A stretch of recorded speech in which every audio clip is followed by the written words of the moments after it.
Rashtrawadi news चॅनलमध्ये सर्वांना स्वागत। आज आपल्याकडे एक खास व्यक्तिमत्व आले आणि त्यांची ओळख कोणाला नाही असा माणूस तरी सापडणं मला तर वाटतं अशक्य आहे। एक आक्रमक हिंदुत्वाचा एक आक्रमक चेहरा की ज्यांच्याबद्दल आज संपूर्ण भारतात चर्चा होते असे हिंदू राष्ट्र सेनेचे श्री धनंजय देसाई आज परत आलेत। आज अख्ख्या भारतामध्ये आक्रोश आहे लव्ह जिहादबद्दल, हिंदुत्वावरती किंवा हिंदू संस्कृतीवरती जे लोक हल्ले करत आहेत आणि त्याकरता त्यांनी हे एक नवीन हत्या हुडकून काढलेली आहे की हिंदूंच्या मुलींना जबरदस्तीने पाठवायचं, स्वतः हिंदू म्हणून दाखवायचं, त्यांची फसवणूक करायची। आणि मग त्याबद्दल संपूर्ण भारतामध्ये महाराष्ट्रामध्ये वेगवेगळ्या ठिकाणी विराट हिंदुत्वाचे मोर्चे निघत आहेत। तर थोडं मला हा प्रश्न आहे की ह्या लव्ह जिहादबद्दल आपले काय विचार आहेत? नमस्कार, जय श्रीराम। आज राष्ट्रतेजच्या माध्यमातून अतिशय प्रामाणिक आणि निर्भय मुलाखत घेण्याचं तुम्ही जे धाडस दाखवलं त्याबद्दल मी तुमचे धन्यवाद देतो आणि कृतज्ञता व्यक्त करतो।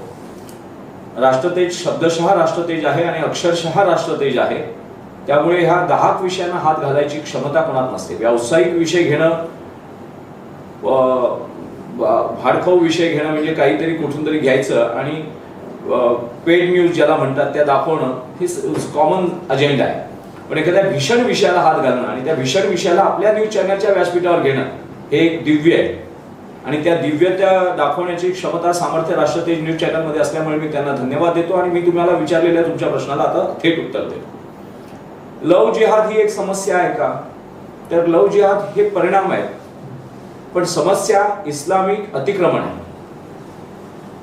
इस्लामचा जर आपण सखोल अभ्यास केला तर सौदी अरेबियामधून मुस्सले इमान आणि बेईमान नावाची एक कन्सेप्ट तयार झाली मोहम्मदाच्या काळात आणि त्यांनी मग सांगितलं की मूर्तीपूजा हराम आहे, बुतपरस्ती हराम आहे आणि मूर्ती ध्वंस करणं, मूर्ती उद्ध्वस्त करणं, बुत शिखंड करणं हे पुण्य आहे। आपण 1997च्या आसपास वाजपेयी सरकार असताना पाहिलं असेल की भगवान बुद्धांच्या अतिप्राचीन जवळजवळ 2,500-3,000 हजार वर्ष जुन्या मूर्ती तालिबानने आल्या ओसामा बिन लादेन आणि मुल्ला उमरच्या सरकारने तोफा लावून फोडल्या होत्या। वर्ल्ड हेरिटेजचा, युनेस्कोचा जागतिक वारसा असलेल्या त्या मूर्ती तुटताना आम्ही आमच्या डोळ्यांनी बघितलेल्या आणि त्या मूर्ती काय संदेश देत होत्या? त्या मूर्ती विरक्तीचा संदेश देत होत्या, उपद्रव मूल्याचा संदेश देत नव्हत्या, न्यूसेन्स व्हॅल्यूचा संदेश देत नव्हत्या, त्या जगत शांततेचा, विश्व कल्याणाचा संदेश देत होत्या। पण त्या राक्षसी असुरी मानसिकतेला ते सहन झालं नाही की आमच्याहीपेक्षा प्राचीन तत्वज्ञान, आमच्यापेक्षा खोल मानव जातीचं कल्याण करणारं जिवंत तत्वज्ञान जगावं असं वाटलं नाही म्हणून त्या मूर्ती तोफा लावून फोडण्यात आल्या। त्यानंतर ह्या जगातल्या कुठच्याही इस्लामिक देशाने किंवा इस्लामिक तत्ववेत्यांनी त्याची निंदा केली नाही, निषेध नोंदवले नाहीत आणि स्वतःला धर्मनिरपेक्ष म्हणणाऱ्या कुठच्याही पक्षांनी छात्या बळवल्या नाही। पण बाबरी खाली राम मंदिर सापडल्यानंतर त्या भीषण सत्याला स्वीकारण्याची क्षमता या दुष्टांमध्ये नाहीये। धर्मनिरपेक्ष म्हणवून घेऊन भारतीय धर्माला मारण्याचं एक षडयंत्र भारतात चालू आहे, त्याला जिहाद म्हणतात। इस्लामिक जिहाद काय आहे? तर इस्लामिक जिहादची कन्सेप्ट खूप क्लिअर आहे, अतिशय प्रामाणिक आहे। मुसलमानांच्या दृष्टीने मुस्सले इमान कोण आहे? तर मुस्सले इमान आणि बेईमान असे जगाचे दोन भाग केलेले आहेत त्यांनी। मुस्सले इमान म्हणजे एकमेव अल्लाह, अल्लाहचा एक मेसेंजर आहे, पोस्टमॅन आहे जिब्राईल। अल्लाहने जिब्राईलच्या माध्यमातून ज्या प्रेषिताला हा तत्वज्ञान सांगितलं तो मोहम्मद। अल्लाहने जिब्राईलच्या माध्यमातून या मोहम्मदाला जो धर्म सांगितला तो इस्लाम आणि अल्लाहने जिब्राईलच्या माध्यमातून मोहम्मदाला या इस्लामचं जे तत्वज्ञान सांगितलं ते कुराण, इस्लाम, मोहम्मद, जिब्राईल आणि अल्लाह या पाचच गोष्टींवर जो मुस्सले इमान आहे तो मुसलमान आणि या 5 गोष्टी व्यतिरिक्त ज्याची श्रद्धा दुसरी कुठे आहे किंवा त्याच्या आध्यात्मिक धारणा वेगळ्या आहेत किंवा त्याच्या उपासना पद्धती वेगळ्या आहेत, त्याचा आहार विहार चिंतन मनन ध्यान धारणा वेगळ्या स्वरूपाची आहे, ते सर्व या मुसलमानांसाठी काफिर आहे आणि काफिरांना जगातून संपूर्ण समूळ नाश करणं, उच्चाटन करणं हा एकमेव अजेंडा इस्लामकडे आहे। भारतीय अध्यात्माचं तत्वज्ञान सांगतं की नराचा नारायण करणे, जीवाचा शिव करणे, परोपकार संपन्न राहणे, क्षमा दया ही मुख्य सूत्र आहेत भारतीय तत्वज्ञानाची। पण अरेबियातल्या धर्माची, सौदी अरेबियातल्या अरेबिक धर्माची तत्व आहेत की आमच्या व्यतिरिक्त कुठचीही साधना, आमच्या व्यतिरिक्त आमच्या कन्सेप्ट नुसारच धर्म आणि ह्या धर्मा व्यतिरिक्त जे काही तत्वज्ञान असेल ते पेटवून टाकायचं, संपवून टाकायचं। म्हणूनच तक्षशिला आणि नालंदा विद्यापीठ जायला गेली। लव जिहाद ही समस्या नाहीये. लव जिहाद हे त्या विषारी मुळाचं फळ आहे, जे विषारी मूळ इस्लामच्या जिहादमध्ये लपलेलं आहे. लव जिहाद हा त्यांनी वापरलेल्या युद्धनीतीतला एक प्रकार आहे, एक शस्त्र आहे, एक अवजार आहे की निष्पाप, निरागस, हिप्नोटाईज होऊ शकतील अशा, संमोहित होऊ शकतील अशा किशोरवयीन, अज्ञानी, अभ्यास नसलेल्या मुलींना त्या किशोर वयांमध्ये एक आकर्षण असतं. त्या आकर्षणाच्या नुसार त्यांना आकर्षित करून घ्यायचं आणि त्यांच्या गर्भामध्ये आपली विषवल्ली वाढवायची. आणि या विषवल्ली वाढवण्याचं जे षडयंत्र आहे, शत्रूच्या कुशीमध्ये स्वतःचं विष वाढवायचं, प्रतिस्पर्ध्याच्या किंवा ज्याला संपवायचं आहे त्याच्याच घरात आपलं कुळ बाटवायचं, त्याचं कुळ नासवायचं, यासाठी आपल्याला हे सुनियोजित षडयंत्र आहे. लव जिहाद हा वरवर दिसतो तेवढा केवळ फक्त लैंगिक विषयाचा विषय नसून भारतीय धर्माला कलंकित करून भारतीय धर्म तत्वज्ञान संपवायचं. बरं, मी बोलतोय ह्याला काय आधार आहे का? तर हो, आधार आहे.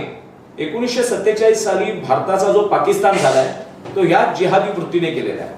डायरेक्ट ऍक्शन डे जिनानी पुकारल्याबरोबर बंगालमध्ये, केरळमध्ये हिंदूंच्या कत्तली उडाल्या. 1921-22 साली मोपला बंड झालं, त्याची शताब्दी गेल्या वर्षी केरळमध्ये मुसलमानांनी साजरी केली. म्हणजे मोपला बंड हे भारताला लागलेला कलंक आहे, पण त्या कलंकाला उजळ माथ्याने छाती ठोकून त्याचा विजयोत्सव साजरा केला गेला ह्या 2022 मध्ये केरळमध्ये. जर जिहादी वृत्ती शांत होणार नसेल, संपणार नसेल, ह्या भारताचं अतिक्रमण करून, भारतावर अत्याचार करून पाकिस्तान केला जाणार असेल, पूर्व बंगालचा बांगलादेश होणार असेल, बामियान गांधारचा अफगाणिस्तान होणार असेल, तर भारताला भारत ठेवण्यासाठी हिंदूंना आपल्या उग्र अवस्थेत यावं लागेल. आणि त्या विरुद्ध लढणं आपल्या आत्मसंरक्षणार्थ. आता कोविड-19ची लस तुम्ही घेता की नाही घेत, हट्टाने घेतात, रांगा लावून लोकांनी कोविड-19ची लस घेते, कारण मला तो रोग होऊ नये. पण रोग झाल्यावर काय करणार? रोग झाल्यावर औषधं घेणार. त्याचप्रमाणे होऊ नये म्हणून हिंदुत्व आहे. आणि झालेल्या भारत विरोधी कारवाया, भारत विरोधी षडयंत्र उद्ध्वस्त करण्यासाठी भारतातल्या सर्व जाती, वर्ण, भाषा, प्रांत, पंथ एवढंच नाही तर राजकीय दलात विभागलेला हिंदू सुद्धा एकत्र झाला पाहिजे. कारण तुमच्या राजकीय पक्षांचे अहंकार वेगवेगळे असू शकतील, पण तुमचं कुळ एकच आहे, तुमचं मूळ एकच आहे. भारतीयत्व टिकवायचं असेल तर सर्व भारतीयांना हिंदुत्वाचा राजरोसपणे स्वीकार करावा लागेल. भाई, मला तुम्हाला याच्यामध्ये एक प्रश्न याच विषयात थोडा ऍड करायचा आहे की आपण जो सकल हिंदू समाज कायदा करा म्हणून मागणी करत आहे, तर हा कायदा केल्याने हा प्रश्न सुटणार आहे का, असं तुम्हाला वाटतं की फक्त कायदा करणं हाच एक उत्तर आहे? बरोबर. तसं तर 302 कलम घटनेत दाखल केले, खुनावर खटले चालतात, जन्मठेप आणि फाशी शिक्षा आहे, तरी पण देशातले खून थांबलेले नाहीये. बरोबर. बलात्काराविरुद्ध पण कायदे आहेत, पण बलात्कार थांबलेले नाहीये. भ्रष्टाचाराविरुद्ध सुद्धा कायदे आहेत, पण भ्रष्टाचार थांबलेले नाहीये. कायदा हा त्याचा एक प्राथमिक पर्यायी उपाय असतो. बरोबर. पण मी ज्या जिहादचा विस्तार तुमच्याकडे करतोय, इराक, सिरिया, आता जर्मनीमध्ये, फ्रान्समध्ये शार्ली हेब्दो नावाच्या, तुम्ही उत्तम पत्रकार आहेत, तुम्हाला माहित असेल, ज्ञान आहे तुमचं सर्वसामान्य जगात तुम्ही फिरता. शार्ली हेब्दो नावाचं एक व्यंगचित्रांचं मॅगझिन होतं. त्याच्यामध्ये अभिव्यक्ती स्वातंत्र्यावरती काही व्यंग काढली होती. ते व्यंगचित्रांसाठी समर्पित होतं, लेख वगैरे काय नसायचे. तिकडे जाऊन इसिसने बॉम्बस्फोट करून ते मारून टाकले. त्यानंतर त्या फ्रान्समधल्या एका प्राध्यापकाने आपल्या कॉलेजमध्ये विद्यार्थ्यांना सांगत होता की अभिव्यक्ती स्वातंत्र्याच्या उत्तरात त्यांनी दुसऱ्या प्रकारे व्यंग काढून अभिव्यक्ती उत्तर दिलं असतं, पण त्यांनी बॉम्ब फोडले. हा जिहादी मानसिकतेचा आपल्याला अभ्यास करावा लागेल. त्याच वर्गातल्या त्याच्याच विद्यार्थ्याने त्याच प्रोफेसरचा दुसऱ्या दिवशी चाकूने गळा कापला खंजीराने आणि भर रस्त्यात त्याची मान वेगळी केली. एका वयस्कर वृद्ध प्राध्यापक जो तात्विक दृष्ट्या बोलत होता, तिथल्या फ्रान्समध्ये फ्रेंच शिक्षण व्यवस्थेमध्ये शिकलेला एक, आपण फ्रान्सला खूप प्रगतशील राष्ट्र मानतो, तिथला एक जिहादी प्रगतशील राष्ट्रातला एकदम उदारमतवादी अभिव्यक्ती स्वातंत्र्याचं पूर्ण समर्थन करणाऱ्या फ्रान्समध्ये जर एक मुसलमान जिहादी अतिरेकी, हाय क्वालिफिकेशन, उच्च शिक्षा विद्या विभूषित असलेला विद्यार्थी आपल्या प्राध्यापकाचा गळा निर्गुणपणे कापू शकतो. जिहाद जर एवढा विषारी असेल तर आपण सगळ्यांनी आत्ताच सावध झालं पाहिजे. आणि कायद्याचं तुम्ही म्हणाल, संविधानाचं ती प्राथमिक मागणी आहे, पण ही मागणीच्या माध्यमातून हिंदू समाजाचं मनोबल तयार करणं, त्यांच्या प्रत्येकाच्या अनुभवातल्या उद्विग्नतेला एक व्यासपीठ देणं आणि त्याला संघटित आणि संग्रहित प्रयत्न करायला लावून पुरुषार्थाकडे वाटचाल करणं, हे आजच्या मोर्चाचं आमचं नियोजन होतं. ओके. सो मग हा जो मोर्चा आता आपण घेतलेला आहे, तर आज खूप लोकांची मागणी येते की हिंदू राष्ट्र सेनेने केवळ एक सामाजिक चळवळ म्हणून काम न करता एक समर्थ हिंदुत्वाचा एक पर्याय म्हणून आज जी एक पोकळी आहे की केवळ एकच पक्ष किंवा दोनच पक्ष जे स्वतःला हिंदुत्वाचा ठेकेदार समजतात, तर आज बहुसंख्य लोकांची मागणी आहे की हिंदू राष्ट्र सेनेने ऍक्टिव्ह राजकारणामध्ये उतरावं आणि हिंदुत्वाचा प्रश्न हा उग्र रूपाने मांडावा. कारण तो एक खूप मोठी पोकळी आज आहे की आज काही तुम्ही म्हणलात तरी समाजामध्ये उग्र हिंदुत्वाची मागणी करणारे लोक म्हणजे आज चेहरा कोणाचा समोर आला तर तो तुमचाच येतो. कारण मी थोडासा शब्द बदलतो. उग्र हिंदुत्व आज आपल्याला वाटतंय पण हे सत्य हिंदुत्व आहे. खरं. कारण कॅन्सर झालेल्या पेशंटला जर आपण सांगितलं कॅन्सर झालाय तर त्याला तुम्ही उग्र म्हणणार का सत्य म्हणणार? सत्य आहे. सत्य भीषण असतं असा एक वाक्प्रचार आपल्या भाषेत आहे. ते भीषण सत्य आपण मानतोय म्हणून लोकांना उग्र वाटतंय. मुळात हे उग्र नाहीये. उग्र का वाटतंय तर अजूनपर्यंत ह्या सत्याचे हिजाब, ह्या जिहादचा हिजाब फाडण्याची क्षमता खूप कमी लोकांमध्ये करतायत. खूप लोक प्रयत्न करतायत पण प्रत्येक जण याच भाषेत बोलेल एवढंच स्पष्टीकरणासहित सांगेल असं काय आपल्याला गृहीत धरता येत नाही. आपण ते भीषण सत्य आहे त्या अवस्थेत नग्न सत्य मानतोय म्हणून ते उग्र वाटतंय. पण ते उग्र सत्य सत्य आहे. ते सत्य स्वीकारूनच आपल्याला पुढे जावं लागेल. आणि राजकीय पर्यायांचा विचार केला तर आपल्याला हिंदू समाजालाच माझं असं मत आहे की हा जो मोर्चा आहे हा इव्हेंट नाही आहे. हिंदू समाजाने उभारलेली एक राष्ट्र परिवर्तनाची, राष्ट्र जागृतीची आणि भारताच्या जीर्णोद्धाराची ही दिव्य चळवळ आहे. आणि सेनापती बापटांचं एक काव्य आहे, महाराष्ट्र मेला तरी राष्ट्र मेले, मराठ्या विना राष्ट्र गाडा न चाले, खरा वीर वैदिक पराधीनतेचा महाराष्ट्र आधार भूभारताचा. त्या वाक्याला मला असं वाटतं की त्या सेनापती बापटांनी जे 50-100 वर्षापूर्वी काव्य लिहिलं त्याला महाराष्ट्र पुन्हा एकदा जागतोय की महाराष्ट्र मेला तरी राष्ट्र मेले. लव जिहाद हा प्रश्न महाराष्ट्राचा नाहीये. धर्मांतरण हा प्रश्न महाराष्ट्राचा नाहीये. गोवंश हत्याबंदी कायदा हा महाराष्ट्राचा प्रश्न नाही, हा अख्ख्या भारताचा प्रश्न आहे. आणि तुम्ही जर बघितलं असेल अख्ख्या भारतामध्ये जर कुठे मोर्चे निघत असेल लाखांच्या संख्येने, कालची सोलापूरची संख्या जर आपण नीट बघितली असेल, कुठच्याही कलंकित चष्म्यातून नसेल बघितली, स्पष्ट स्वच्छ एक मानवी दृष्टिकोनातून बघितली असेल तर एवढ्या मोठ्या जिल्ह्यातून एवढ्या लाखांच्या संख्येने हिंदू एकवटतोय. याच्या अर्थी हा पक्षाचा अजेंडा नाहीये. याच्या अर्थी हा जातीचा अजेंडा नाही, भाषेचा नाही, प्रांताचा नाहीये, व्यक्तीचा अजेंडा नाहीये. प्रत्येक आईच्या हृदयातली सल आणि प्रत्येक बापाच्या हृदयातला पीड आहे. आणि त्या प्रत्येक कुळाला भविष्याची वाटत असलेली भीती, असुरक्षितता यासाठी त्या मोर्चाचं उत्तर होतं. आणि त्या मोर्चाला जमलेली संख्या ही धर्मासाठी जमलेली संख्या होती, भारतीयत्वासाठी जमलेली संख्या होती. आणि माझं असं मत आहे राजकीय पक्षांचा आग्रह धरण्यापेक्षा राजकीय पक्षांना हिंदुत्वाचा आग्रह धरायला भाग पडेल अशी यंत्रणा उभी केली पाहिजे. मी अनेक भाषणांमध्ये सभांमध्ये सांगतो की तुमच्या पक्षांचे झेंडे खिशात असले पाहिजे आणि धर्माचा ध्वज छातीवर असला पाहिजे किंवा घरावर असला पाहिजे. कारण यतो धर्म ततो जया. तुमचे पक्ष तुम्हाला बदलता येतील, तुमच्या वाणा तुम्हाला बदलता येतील, तुमची वस्त्र तुम्हाला बदलता येतील, तुमचा पेन शाही संपला तर बदलता येईल, पण आईशी भांडण झालं म्हणून बाप बदलता येणार नाही. त्याच्यामुळे तुमचा धर्म काय सांगतो, यतो धर्म ततो जया. तुमचा डीएनए ज्या कुळाशी मॅच करतो त्या डीएनए मध्ये विज्ञान सुद्धा सांगतं, मेमरीज असतात, स्मृती असतात. त्या तुमच्या स्वकुळाशी प्रामाणिक होणं, स्वरक्ताशी प्रामाणिक होणं.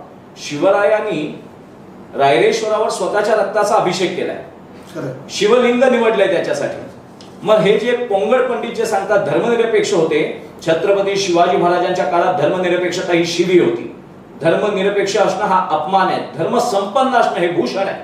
आणि धर्म काय आहे तर 5 टाइमची नमाज पडणं आणि चर्चमध्ये जाऊन घंटा पडवणं, दुसऱ्यांचं कन्वर्जन करणं, दुसऱ्यांच्या लेकी सुनांना वाटवणं, त्यांची कुळं नासवणं, त्यांचे तू आमचं उपासना मानत नाही म्हणून कापून टाकणं म्हणजे धर्म नाहीये.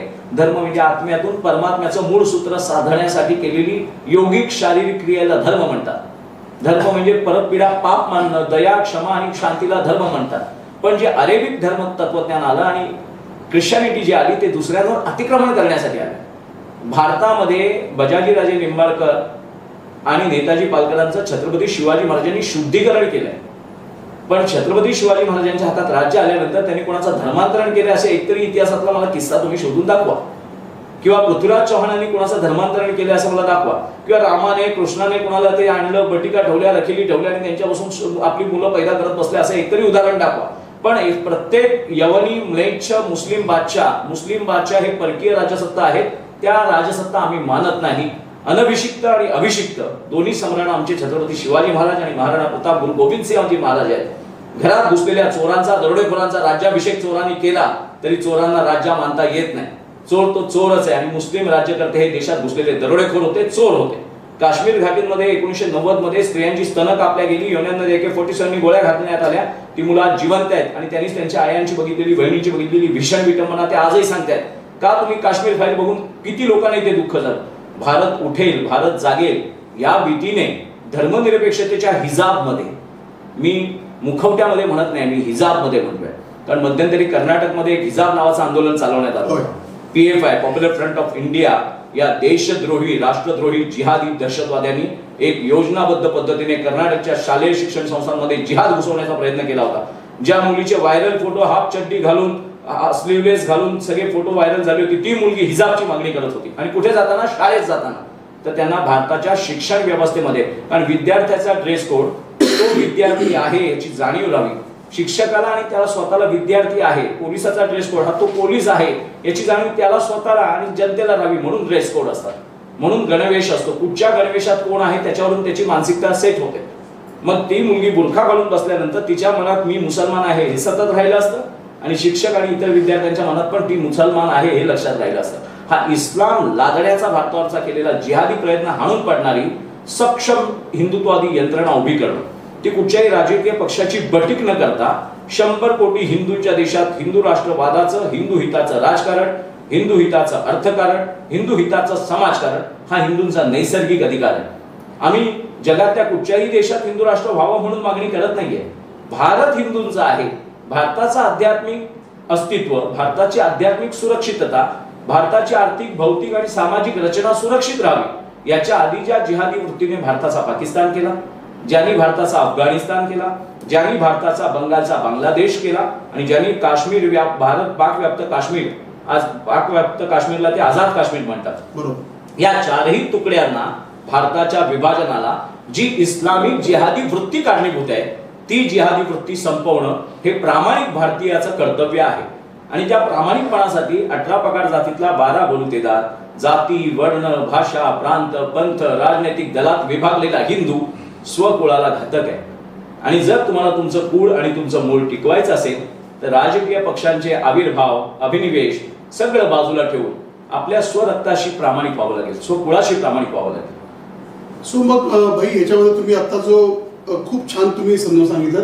पुन्हा एक प्रश्न येतो, ज्यावेळी आपण नाव होतो हिंदू राष्ट्र आणि सेना, तर हिंदू राष्ट्र हे आपण जेव्हा विचार करतो, तुम्ही छत्रपती शिवाजी महाराजांचं खूप अलौकिक असं उदाहरण दिलं की त्यांनी नेताजी पालकरांना, ज्यांना मोहम्मद कुली खान म्हणून औरंगजेबाने केलं होतं आणि त्यांना इतके वर्ष ठेवलं होतं, पण तरी पण ते मातृभूमीच्या ओढीने परत आले. त्यांना परत महाराजांनी शुद्धीकरण करून हिंदू करून घेतलं आणि त्यांनी त्यांच्या घरात ती मुलगी त्यांच्या स्वतःची मुलगी नेताजी पालकरांच्या मुलाला, म्हणजे त्यावेळेला त्या धर्मांतरित झालेल्या किंवा वाटलेल्या लोकांना पंक्तीला घ्यायचा अधिकार नव्हता. तर मग माझं म्हणणं तुम्हाला हेच आहे की आजच्या काळामध्ये तेव्हा छत्रपती होते, आज ही लोकशाही आपल्याकडे आहे आणि आपल्याकडे हे सगळे जाती पाती हे जाणून बुजून, मी तर म्हणून जाणून बुजून कोडिफाईड करण्यात आलेले आहेत की हा जो जन्मला तो आता तो कायमस्वरूपी त्याच्या जाती दाखला त्याच नाव असणार आहे.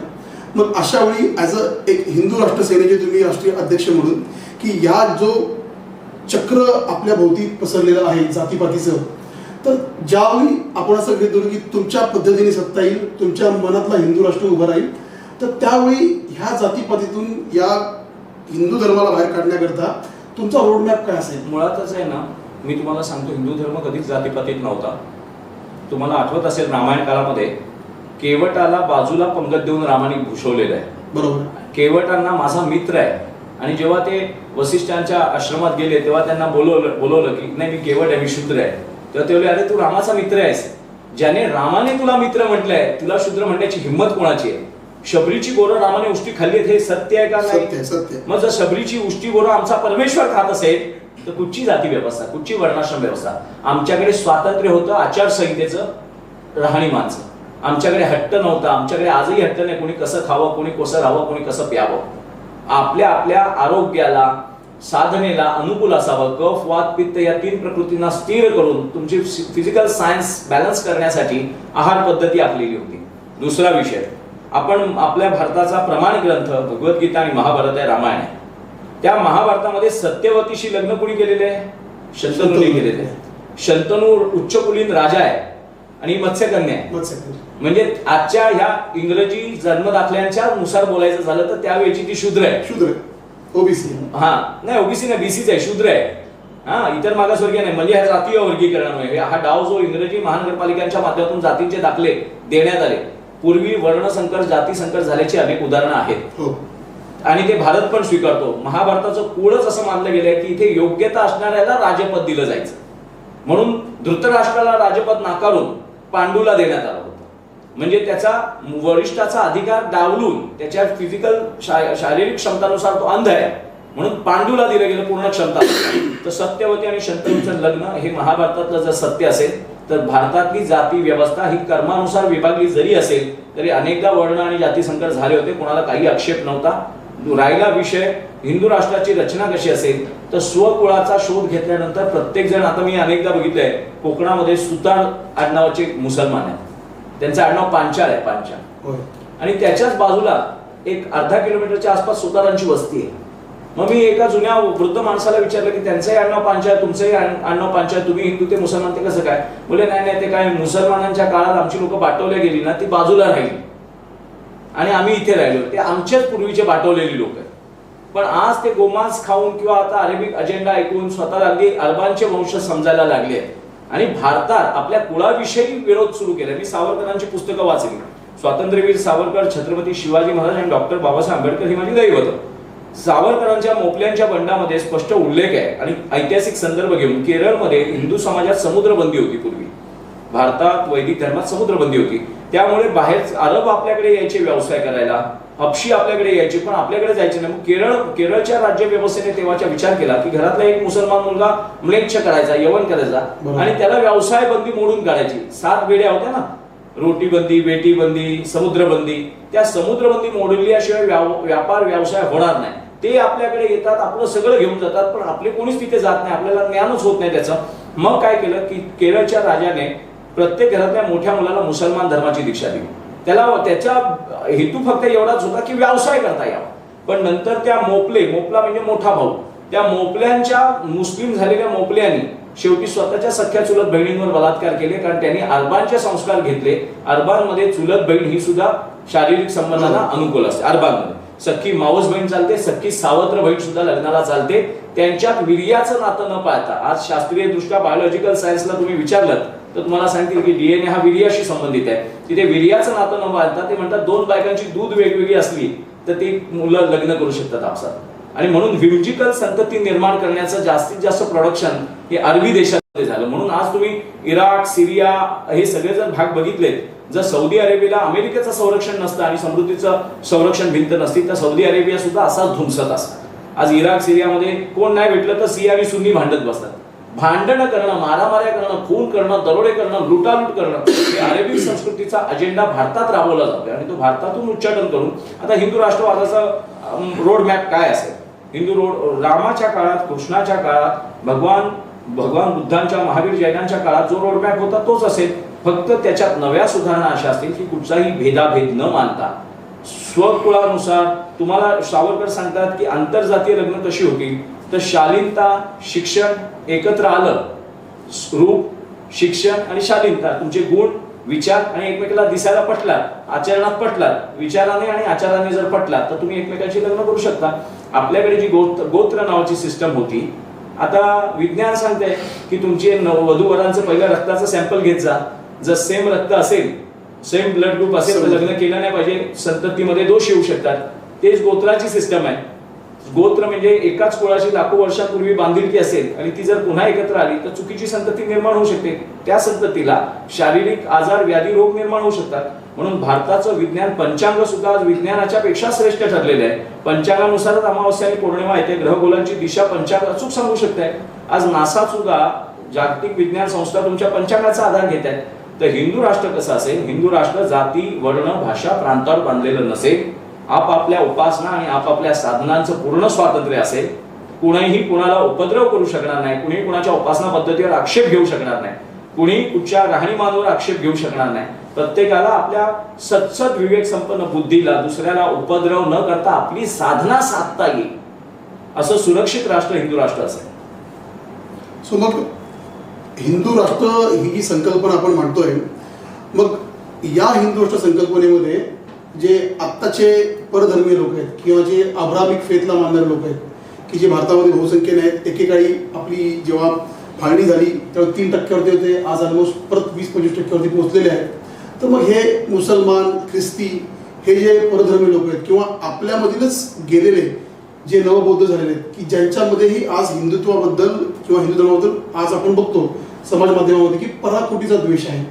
तर मग ह्या सर्व लोकांना जर आपल्याला हिंदू राष्ट्रामध्ये वापस आणायचं असेल, किंबहुना मी रिफ्रेश करेन क्वेश्चन की ह्यांचं स्थान काय असेल हिंदू राष्ट्रामध्ये, आणि त्यांना जर वापस आणायचं असेल तर बऱ्याचदा लोक प्रश्न विचारतात की बाबा मी होतो हिंदू पण मला जात कुठली देणार, तर ह्याच्याबद्दल तुमचे काय विचार आहेत? नाही, माझं असं मत आहे, परत मी सांगतो, जातीचे दाखले हे महानगरपालिकांमध्ये तयार केले जातात, आईच्या गर्भात किंवा वडिलांच्या रक्तात केले जात नाही, पण तरी सुद्धा समानशील, समान शिक्षण आणि एकमेकांच्या रूपाची आवड दिसायला बघितलं जातं, त्याप्रमाणे एकमेकांना विचार आवडतात, कुणाला दिसणं आवडतं, कुणाला वागणं आवडतं, त्यानुसार स्वतःच्या योग्यतेनुसार. आता पूर्वीसारखं असं राहिलं नाहीये, आता जवळजवळ 60% बस्ते बांधणं पण बंद झालेले. म्हणजे लग्नाला जायच्या आधी, लग्न ठरवायच्या आधी सुपारी फोडायचे, शिष्टाचार व्हायचा, मुलगा मुलगी प्रथमच पाहिजे आणि मग ठरायचं.